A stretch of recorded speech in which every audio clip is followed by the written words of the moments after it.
Okay, welcome and good morning. My name is Sarah Pate, and I'm a librarian and the director of the Washington Center for the Book, which is an affiliate of the Library of Congress Center for the Book, administered by the Washington State Library. The Washington Center for the Book promotes literacy and a love of books, reading, and libraries. And one of our projects is the yearly Washington State Book Awards. And so we're thrilled to have you here with us today to celebrate Washington State Book Award winners, Chou Musser and Ben Clanton. I'd also like to say a warm welcome and hello to all of those who are here with us online, viewing from schools, libraries, and homes. Hello to Warburton School in Bellevue, as well as Marshall Elementary in Vancouver, Washington. And please feel free to add your school to the chat if you'd like. Ben Clanton is the New York Times bestselling author and illustrator of the Narwhal and Jelly series, whose picture books include Moe's Mustache, Vote for Me, Rot, the Cutest in the World, Boo Hoo, It Came in the Mail, Something Extraordinary, and Rexit. He lives with his wife and kids in Seattle, Washington. Andy is the author and illustrator of the picture book A Home Under the Stars and co-creator of the picture book Papilio and the early graphic novel Search for a Giant Squid.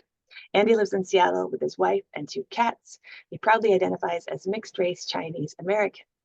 Ben and Andy, congratulations again on this award, and thank you so much for showing us around your studio. Welcome. Thanks. Thanks for having us. Great. Thank you for the great introduction, Sarah. I'm Andy. I'm Ben. We make books together. We're here to talk a bit about this book. See if everyone can see it. Yeah, Ploof. And we also made a sequel to it that came out recently. Yeah. And we, like Sarah was saying, we make books. Sometimes we make books on our own. We write and illustrate our own books. We sometimes illustrate for other authors. And then sometimes, like with Ploof, we get together and we write and we illustrate the book together, which is a lot of fun. Usually when we're making books, we like to play, and even when we're not, we like to play drawing games.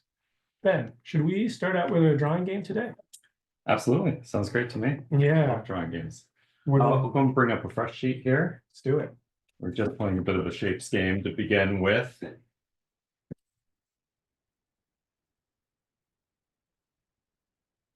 Which game did you want to start with, Andy? I'm not sure. Maybe we'll do Squiggle. All right. Yeah. You're all in luck. Ben is a champion, a world-class squiggler.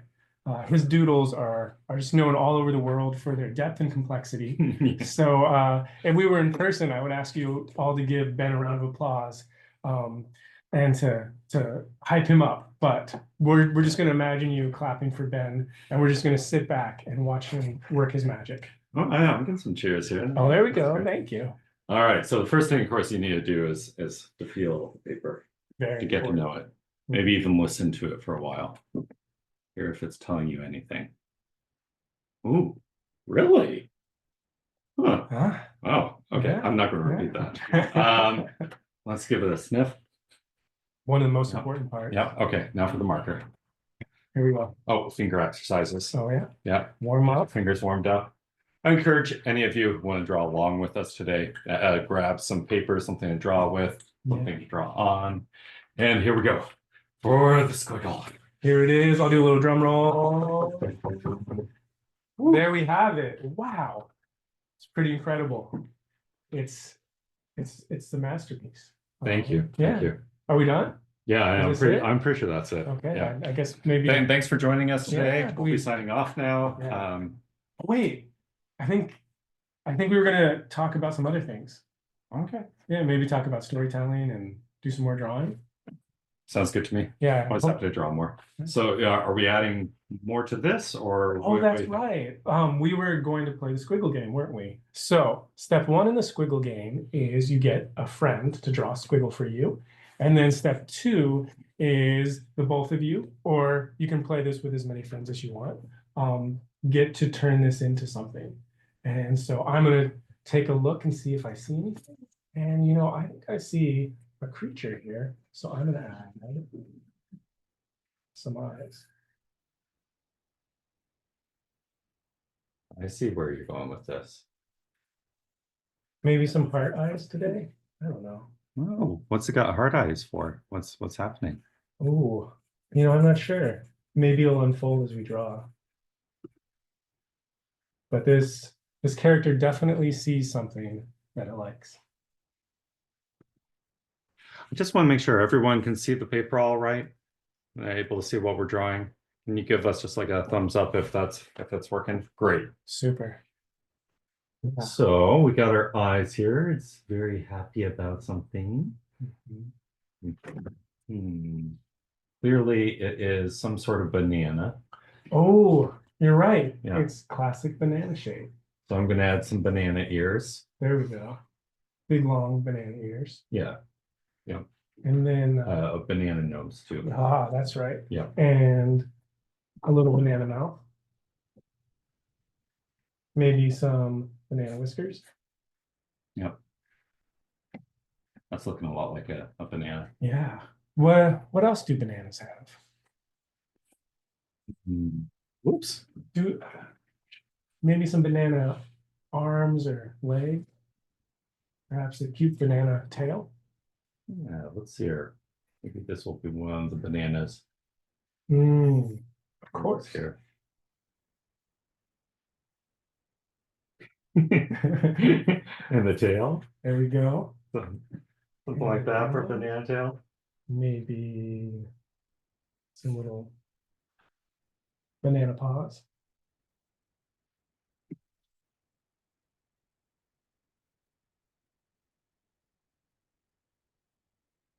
I know who our banana sees. Our banana sees you. Banana's so happy that you could come and hang out with us today. I like that. Yeah. Makes me pretty happy too. Yeah. And drawing makes me very happy. I'd like to do one more drawing this morning. Yeah. One of the things that when Andy and I are coming up with books is we like to come up with characters. Characters are often at the heart of our stories, and getting to know that character is how we get to know what our book about them might be. So to come up with a character, I want to play the game Mixable, if you're game for it. Yeah, let's do it. But we're going to need some help from you all. Yeah. Some suggestions. The way this game works is we take a few different creatures, mix them together, get something brand new. So if you have something that you think would make for a really fun combination, go ahead and let us know in the comment section about what you want us to combine. Yeah, let's see. I'm looking at the chat here, and I don't see any suggestions yet, but I see, oh, here we go. From Amy, I see butterfly. We have dragon, potato, and turtle. Excellent. We have a goal, a snake, dragon. Ooh, lots of dragons here. A dog and a bear. Crab, shark. So many good things. All right, I'm gonna Yeah. dive right in here. I saw dragon a couple times and I love to draw dragons. My top 5 favorite things to draw are probably dragons, unicorns, robots, monsters, and potatoes. Excellent. I'm gonna give it a couple eyes on the side of its Oh, head. I like that. I saw someone say chicken, so I'm gonna give some nice chicken legs down here. Okay, what else do we need? Hard not to feel happy when you got some chicken legs. It's true. Smiling. See, maybe we could use some wings or some arms or a tail. What do we got? Raccoon. Ooh, I like raccoon. Oh, raccoons have great tails.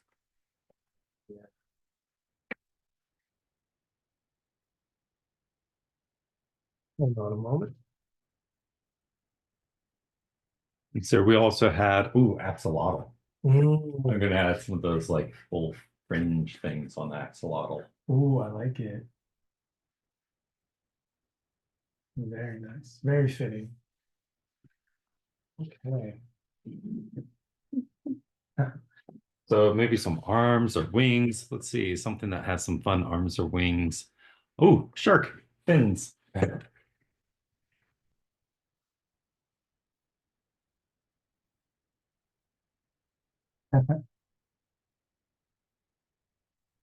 Maybe some gills for breathing under the water. Ooh, yeah, like it. Oh, unicorn horn is one of the suggestions here too. Yeah. Got a couple horns up top. Let's add one more. There's some room here on the snout. It's pretty good. Yeah, I like this one. Yeah. I'm gonna give it some fur. It looks Wow. just a little bit cold to me. Yeah.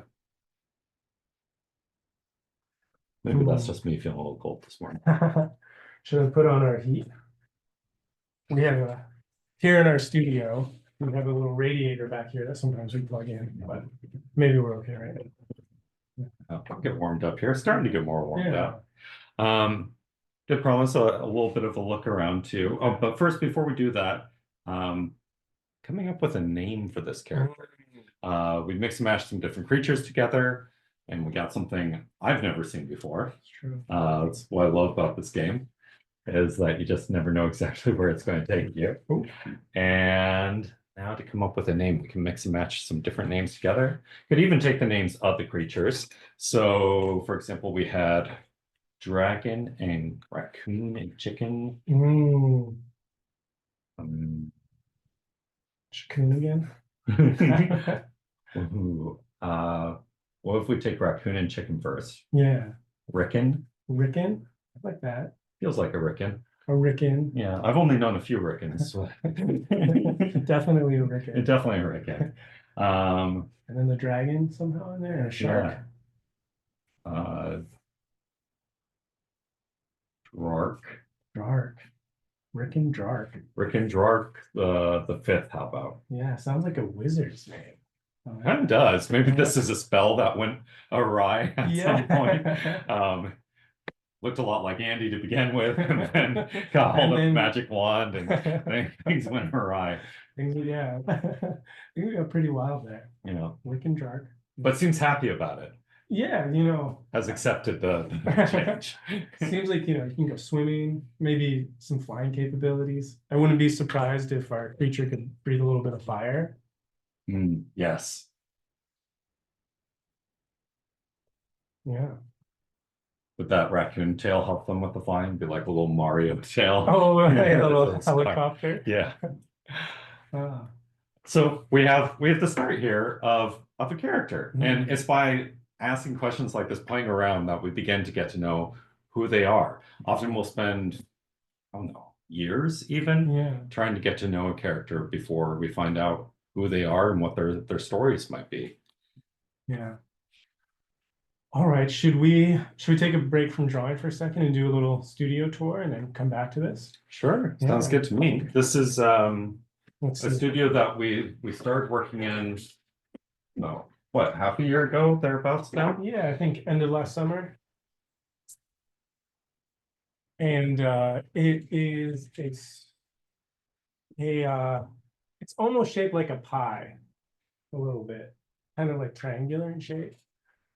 This is my side of the room. I have a good old stack of books here. I'm illustrating a book on mushrooms, so I have all sorts of mushroom books to help me out. I always have a stack of library books over here that I want to read, doing some research on different animals and reading some of my favorite picture books. Have my computer monitor here. I have some sketches for a different picture book that I'm working on, a book by Jenny Torres Sanchez. And it's a poem about grief. I'm not sure how much I can share on that for now. So more soon, later. What else?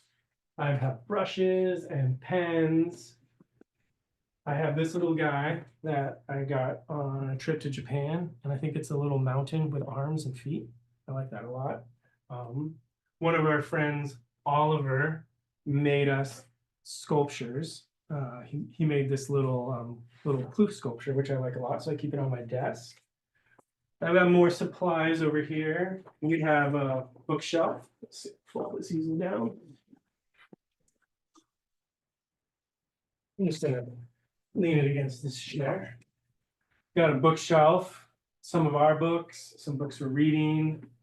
Yeah, the door out to the main space. We have our reading nook over here. A little snail pillow and a cozy light, and then a bookshelf of of books that we're currently reading. And here, Ben, why don't I take the camera and we'll spin over to your section of the room. All right. Okay, watch out, everyone. I'm going to do a little spin right here. We have a cord, so I'm just going to untangle it. Our goal is to make you as busy as possible here. I've been working on this drawing back here for a little bit. It's just a doodle page where I add a little bit to it each time I pop into the studio. Ben, do you want to maybe take the camera and show people a little bit closer? Here, I'll just hold this up. It's coming off anyways. So draw all sorts of things on there. Of course, robots, dragons, all my favorites. Lots of sea creatures on here as well. Tons of jellyfish, my like go-to if I have a little empty spaces to add a little jellyfish or a snail or often some sort of seahorse. I'm just randomly reading the chat, and someone says that would make a good jigsaw puzzle. And I That'd be fun. It'd be fun to do a puzzle at some point. Andy actually has a game coming out. Is that all going to be coming out this year, or will it be next year? I believe it's coming out in the spring. It is a game based on this book that I made with my sister, Amy Cito Forrester, who wrote it. It's the first book in the Science Explorer series. It's all about searching for a giant squid. And we worked with our good friend Colin Brandt, who designs games. And we made this game that's tile-based, where you take a submersible and you dive into the ocean. You look for giant squid. You discover marine biology facts. The game is coming out from the game company Mindware. And yeah, like I said, it should be out in the spring. So if you're interested, stay tuned on my social media and I'll definitely post about it. Yeah, and so the book itself is interactive. It's like a choose your own adventure style book where you get to choose a pilot, a submersible, a dive site, and you get to choose from 3 different locations around the world, 12 different endings, only one of which leads to the giant squid. Lots of excitement. No matter which ending you go to, you see and learn interesting marine biology facts. Yeah, so we got the book, and then the game will be in that spirit of always learning something, even if you don't find the thing that you were originally searching for. Yeah. And Ben, what do you have over here on your windowsill? So windowsill, there's lots of pencils and stuff. Andy has, I don't think he actually showed you, but he has a ton of plants on his side. So my answer to his plants was to get a bunch of these guys, to have some plants myself. I really like this one especially. Did they come with names, or have you named them yet? No, they didn't come with names. I need to give them some names. So if anyone has some suggestions, we had those 2. This one's obviously like Piranha Plant. It's definitely got some Mario vibes to it. This one has 2 heads, so maybe needs 2 names. Yeah. I love how open those mouths are with the little teeth. Yeah, and just on the side, on one side. I went again to felting. I cannot claim that I did not felt those ones myself. But they're so cool. I like them. Oh yeah, let me show my plant. Yeah. It's just a response. This is my little plant area. Most of the plants are in, this is the plant hospital because my cat, one of my cats at home, Barnacle, loves to chew on plants. So you'll see some are missing leaves, and others are starting to thrive again. So yeah, anyway, that's our cozy little studio. I'm gonna plug the camera back in and prop the easel back up. While Andy's doing that, I'll show you one of the things that's sitting on the desk here. This is a page that Andy was drawing on, then I was drawing on, and then our friend Corey Tabor was also drawing on, a collaborative doodle. It's one of our favorite things to do is just start drawing on a page, filling it up. Never know exactly where it's going to take us. It's one of my big recommendations for anyone who loves books and wants to make a book, is to carry around a sketchbook. Carry around a sketchbook with me pretty much wherever I go. This one has some additions from my kids, it looks like. But to constantly be doodling and getting to know those characters. Ploof was a character that Andy and I dreamed up. I think that started back in 2020. Yeah, that's right. Ben had written this great story called Gloop, and it was about this alien that loved eating beans, and it was an interactive story, and the alien wanted to play games with the reader. Yeah, and it was super fun and really silly and felt very relatable. And Ben brought it to a children's book critique group that we're both in, and he had some questions, and I had some feedback. And yeah, and then when we decided to collaborate together, we came back to that story, and I had this other character that I call Little Cloud. And Little Cloud looked a lot like Ploof.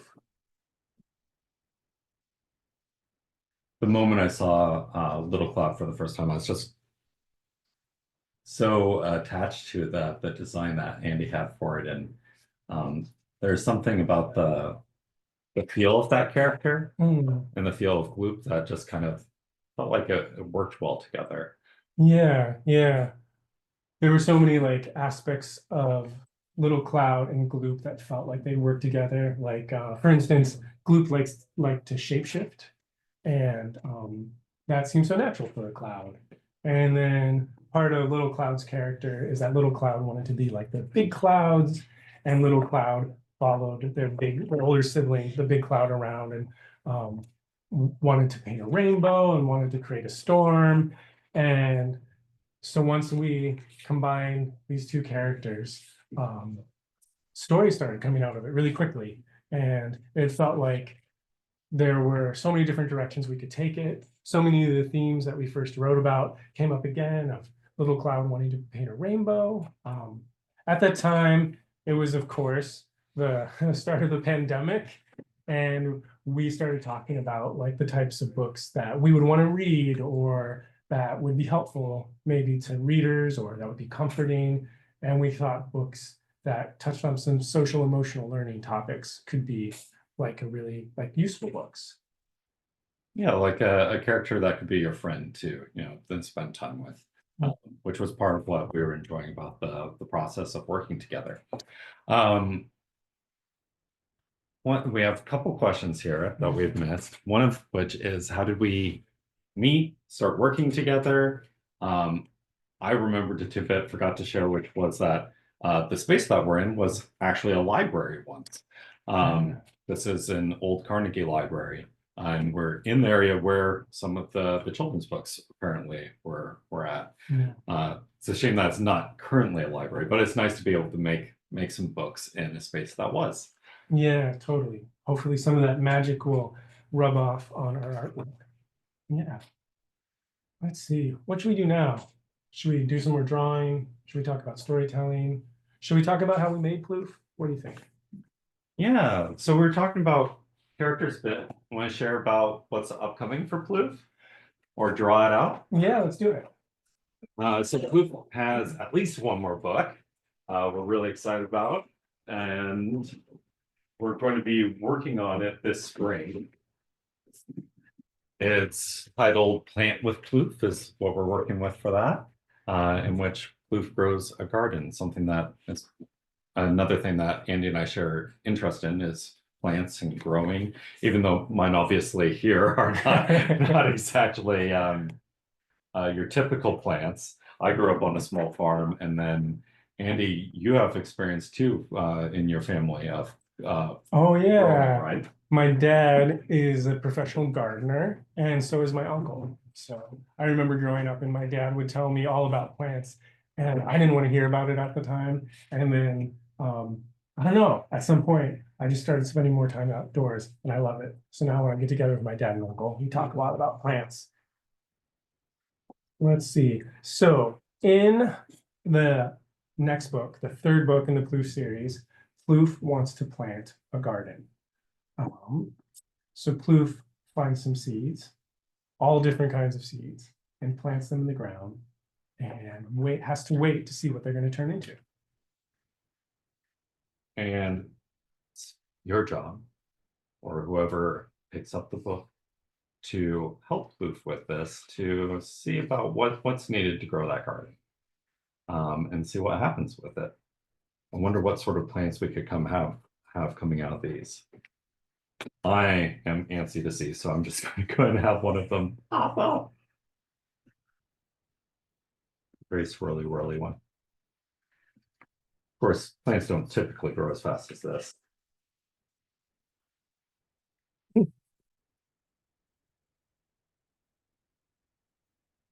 Let's see. Yours was swirly whirly, so maybe mine will be shorter and have lots of leaves. Maybe put a flower here. Well, let's see, what color do you have? Will it show up on camera? I'm not sure. With that one go. Yeah. Oh, I have some more art supplies here. All these crayons. Maybe a blue flower.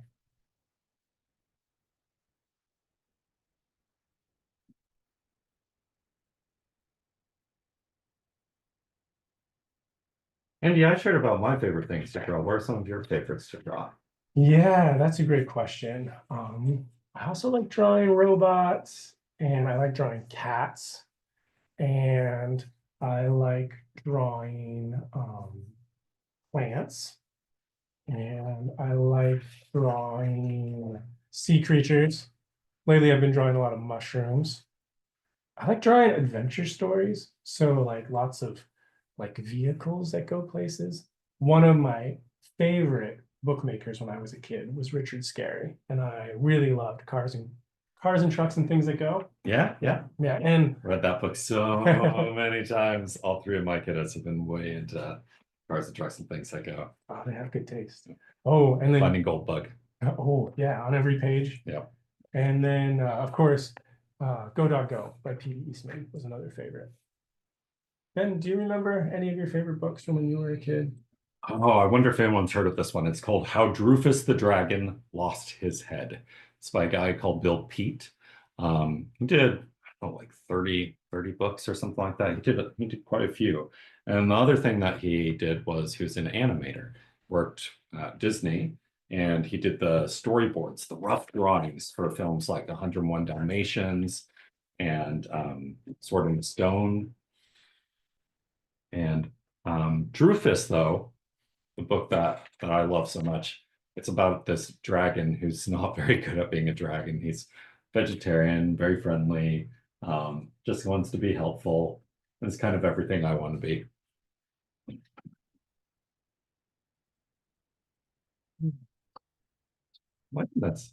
So my question would be, what else do you think we would be adding in here? Maybe some bugs and stuff. Oh, I'd love to see. Let's see. What kind of bugs could we have in a garden? Maybe bumblebees, ants, ladybugs, some friendly spiders.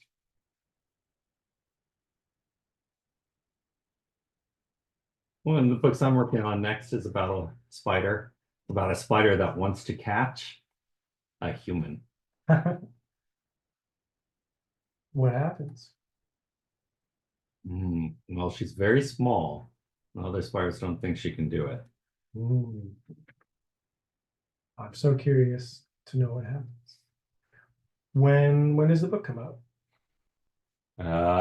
That's the thing about books. Books take a while to make, and then even longer, it seems, at times for it to come out. So I'll be making the art for that book, I think, this summer, which means it'll come out about a year from then. So a little ways out. Well, we've had everyone here for about half an hour. Thanks for drawing along with us. If anyone wants to stick around for a bit longer to add any more drawings, we'd love to do so. But just wanted to see if anyone else had any questions or anything they're curious about books or writing and illustrating. Oh, thank you. I had a question about if you both remember when you started to love drawing. I imagine maybe it was when you were still kids, but maybe not. Yeah, I think I've loved drawing for as long as I can remember.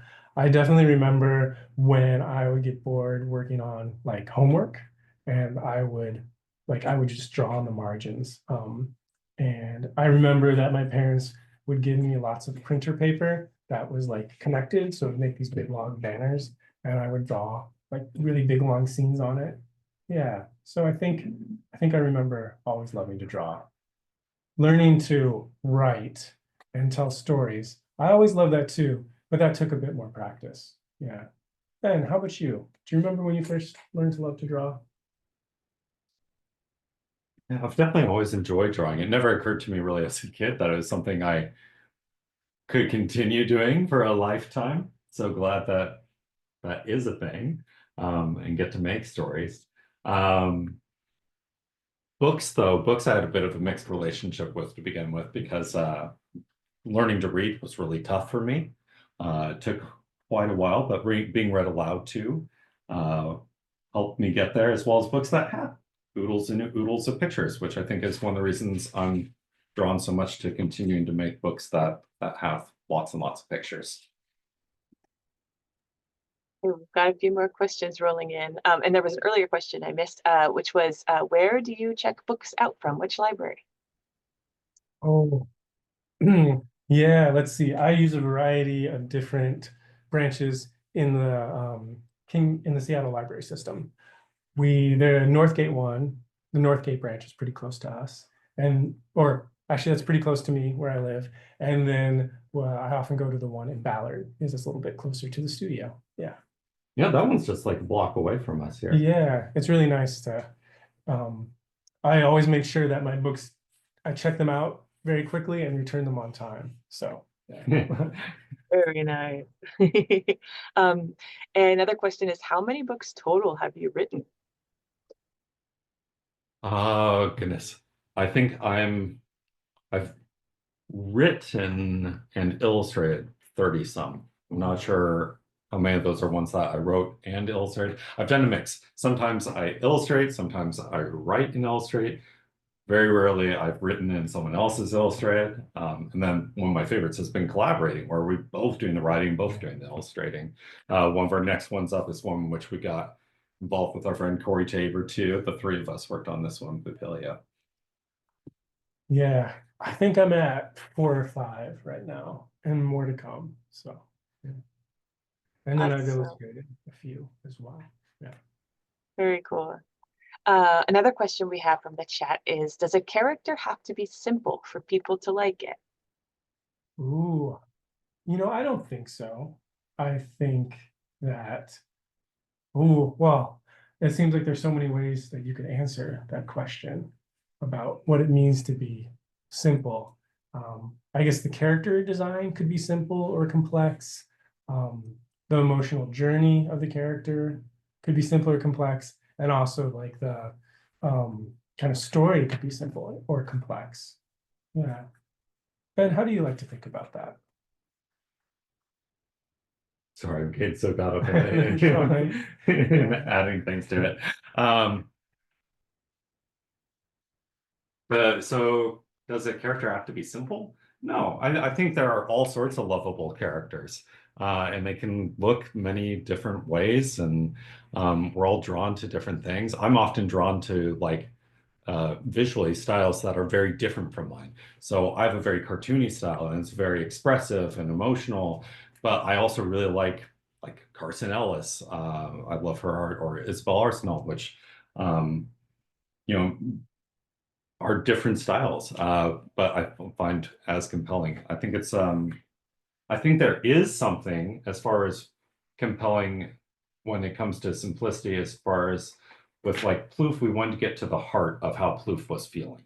For it to be immediate, that you see it and feel it and know it without having to try to dig it up and get to it. We want Ploof to be right away someone you'd want to spend time with. And certainly someone we've enjoyed spending time with ourselves. Yeah, and that kind of immediacy and simplicity, we tried to put into like every aspect of it, from the character design of Plouf's expressions being very easy to see, and then also when you see Ploof on every page, it's usually pretty minimal around Ploof, and Ploof is usually only interacting with like 1 or 2 things at a time. Yeah. sort of follow-up question that came in, which is definitely related, is it hard to express feelings in just a few simple lines like you folks do so well? And how do you do that? Yeah, I think it can be hard. I think I feel like once I really get to know the character that I'm drawing, then it becomes a lot easier. I like have an idea of what what the character's feeling and how they're feeling it and what they need and what they want. Yeah. And did it take you a lot of practice to learn how to draw expressive characters with a few lines? Yeah, I think it can look so simple, right, when drawing like this and just be like, oh, of course that get it's only a few lines, but it's a matter of, I think, pulling from real life a bit too. Often I'll have a mirror or a camera set up next to me and I'll make faces in it. So whatever expression I'm going to get across, if my character's really angry, I'll be making an angry face. If it's really sad, I'll be making a sad face. If it's lonely, and I try to get into that headspace. What does it feel like to be that character right now? And then to try to draw that out. And we might fill up a whole page with different expressions, just trying to get the sense for which one really gets that emotion across. So even though it can take only just a few simple lines, there can be a lot behind it, and how much a simple line can express. Yeah. Nice. You draw so many different characters. How do you choose which one you'll use in your books? Another question that came in. Yeah. That's a great question. I often have one that'll just like keep popping up. And when I'm doodling, and when they keep popping up is usually when I'll start giving them more attention, asking them questions about who they are. So potatoes kept popping up in my sketchbooks for a long time, and eventually led me to this character, Rot. I think both Andy and I have our heads in the clouds a lot. Clouds were, something fun and kind of quick go-to on drawing, and would just pop up a lot. Yeah. Yeah. You That- especially drew and painted a lot of clouds. Yeah, that's true. They were a theme that kept coming up. Yeah. I think I'm pretty similar. For my picture book, Home Under the Stars, I kept drawing cats in my sketchbooks, and then I was drawing bigger cats, tigers and lions, and yeah, they were characters that just like were always seemed to want a story. That's true. There's so many stories to tell. It can be hard to pick out which one to work on next. Lots of friends to be made. Yeah. Awesome. Thank you so much for spending so much time with us today and drawing for us and showing your studio. Really appreciate the tour and obviously your books. And honestly, I can't wait to see the next one. So thank you so much for sharing your work with Washington State and the whole world. We're very proud that you're Washingtonians, and yeah, congratulations again on your award. Thank you. Yeah, thanks, Sarah. Thanks everyone for coming. Yeah, and for drawing along with us. Definitely tag us or send us pictures. Yeah. We have a mailing address too. We'd love to see what you created or are making. Absolutely.